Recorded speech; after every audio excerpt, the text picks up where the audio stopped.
ओम शांति।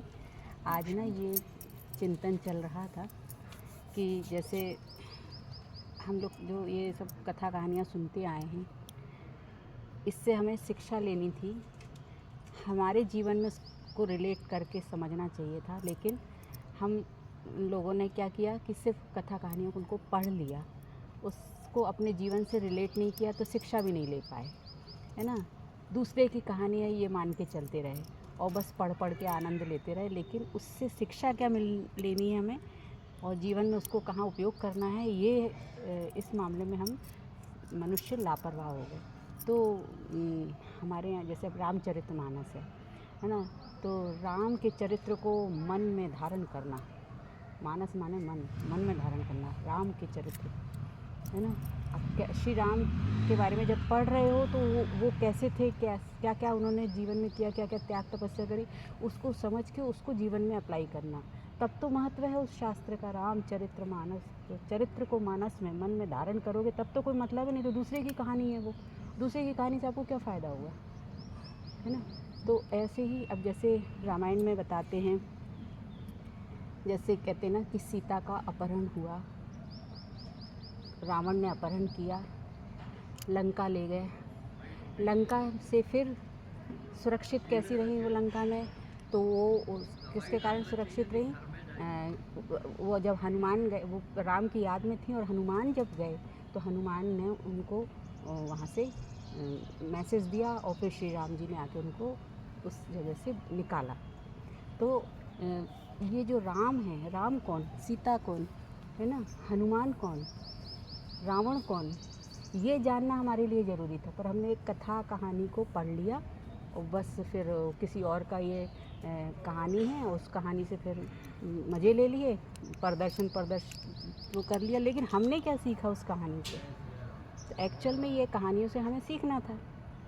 राम कौन, राम माने परमात्मा और सीता माने आत्मा। हनुमान माने आत्मा का जो स्वमान है, मन है, जो उसका जो स्वमान है। रावण कौन, जो मन के अंदर बैठे हुए सारे संस्कार है कलयुगी। ये इस तरीके से किसी ने समझाया नहीं, तो हमें उस कहानी का फ़ायदा भी नहीं ले पाए।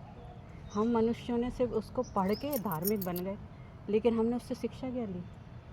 कहाँ है राम, कहाँ है सीता, कहाँ है हनुमान, सब हमारे अंदर है। ये देखने, जब आप इससे रिलेट करोगे तब आपको फ़ायदा होगा।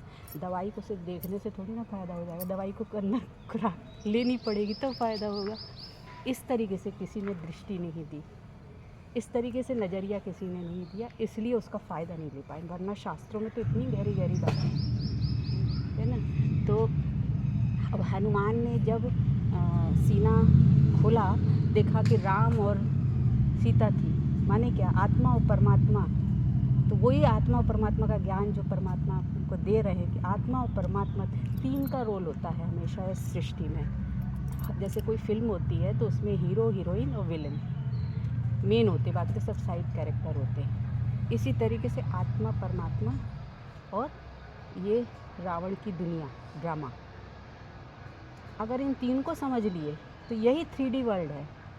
इस 3D वर्ल्ड को समझ लिए तो इस 3D वर्ल्ड से निकलना भी आ जाएगा। परमात्मा क्या कर रहे हैं, इस 3D वर्ल्ड से निकाल रहे हैं, 5D वर्ल्ड में ले जा रहे हैं। वो डमरू जो दिखाते हैं ना, जो दो सिरा उसके चौड़े हैं, बीच का वो सकरा है, वो 4D है, वो है परम धाम। वो स्टेज में आप साइलेंस में रहते हो, तब आप इस 3D से निकल के 5D में जाते हो। और अभी वो समय चल रहा है 3D से 5D में ले जाने के लिए परमात्मा ज्ञान दे रहा है, वरना यही कलयुगी दुनिया में फिर से जन्म लो। तो सारे बंधनों से मुक्त होना है, तो इस ज्ञान को के मंथन को करके इसके सार को समझना और बीज रूप स्थिति में टिक जाना।